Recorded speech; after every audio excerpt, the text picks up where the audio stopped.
Hello, everybody. Welcome to our 5-minute daily devotionals for today. This is a series of short videos sharing some thoughts on a passage mula sa ating Moravian daily text readings, followed by a word of prayer based on a passage from the Old Testament and the New Testament.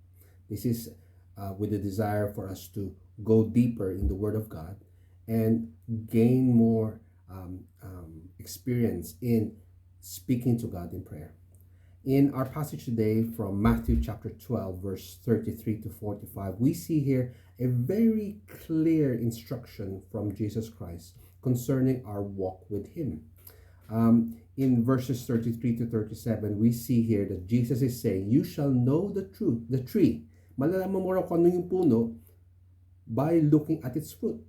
Sa pamamagitan ng pagtingin sa bunga. Malaman mo puno kung makita mo yung bunga. In verse 38 to 42, Jesus speaking about the sign of Jonah, because the Pharisees and the scribes were asking for a sign from Jesus to say na ikaw ba talagang anak ng Diyos? And in Jesus saying the only sign you see is Jonah, the sign of Jonah.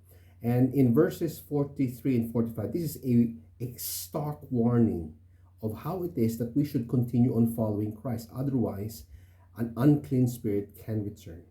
We'll just focus a few thoughts on this parts of the passage from today, because we don't want to spend too much time into the details, but really get the main point about the whole thing. And the main point really is, if you are a follower of Christ, kung ikaw'y tagasunod ni Kristo, malalaman ng mga tao sa paligid mo na ikaw nga ay tunay na anak ng Diyos at tagasunod ni Kristo sa pamagitan ng bunga ng iyong buhay. Ano ba ang bunga ng buhay mo? Ito ba ay patuloy na nagpapakita ng buhay mo bago mo nakilala si Jesus? O panibagong bunga dahil sa iyong ugnayan, dahil sa iyong relationship with Jesus Christ? Sabi ni Jesus dito, verse 33, "Either make the tree good and its fruit good, or make the tree bad and its fruit bad. For the tree is known by its fruit." Okay? Kung aalagaan mo raw yung puno, mabubunga na mabuting bunga yan. Pero kung di mo alagaan, masamang bunga magbunga.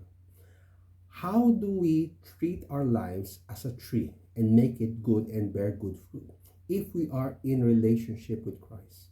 We shall see that in our passage for our prayer, where Jesus says, "I am the vine and you are the branches. Those who abide in me and I in them bear much fruit, good fruit, because Jesus is in me."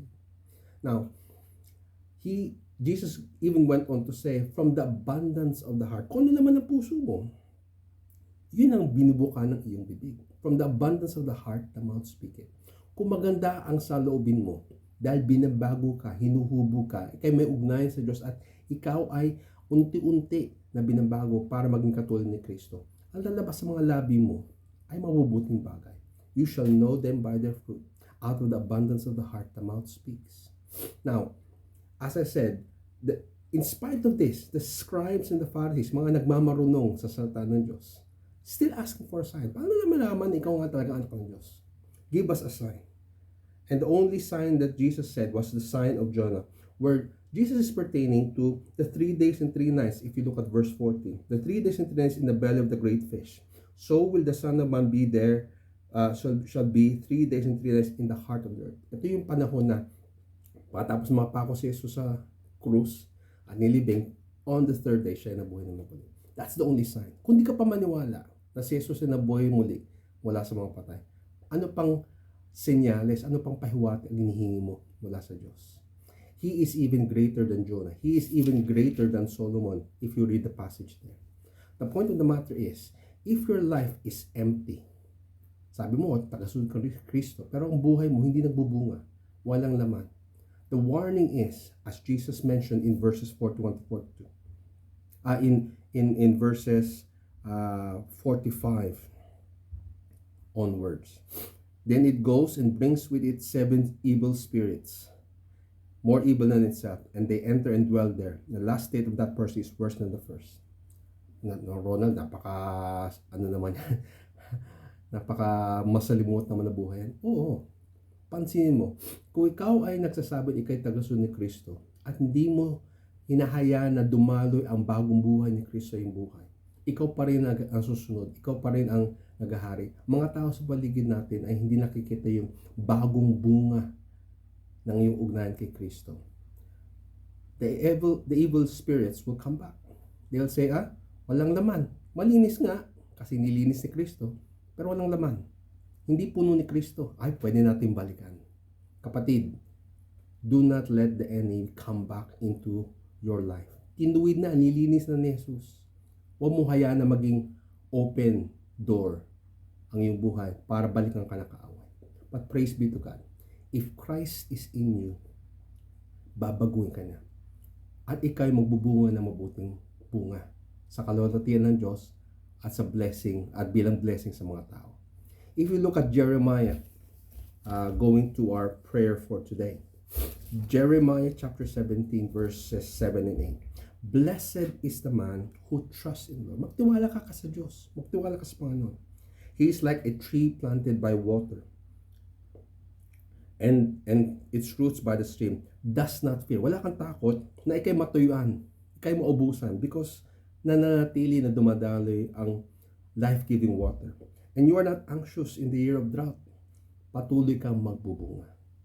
Kahit ano pa mangyari sa paligid mo, kung ikay nananahan kay Kristo, hindi ka matutuyo. Hindi ka mawawalan ng bunga. As I said, John 15 verse 5 reads, I am the vine, Jesus speaking. You are the branches. Those who abide in me and I in them will bear much fruit.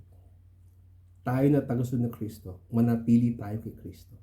At siya'y mananahan sa atin. Ano mang gawa ng kaaway, hindi mananukumpay sa atin. Balikan man tayo ng kaaway, makikita na naghahari si Kristo sa puso natin. And we will be continually going into more and more like Jesus Christ because He lives in us. And we bear much fruit. People around us will see we are followers of Christ. Let us trust Him. Magtiwala tayo sa Diyos. Let's pray. Divine God, come and guide us this day. Help us to see the needs of others and give us the willingness to meet them in their needs with an unjudging spirit of love. Amen. Amen. May God bless you as you live out and follow God's word.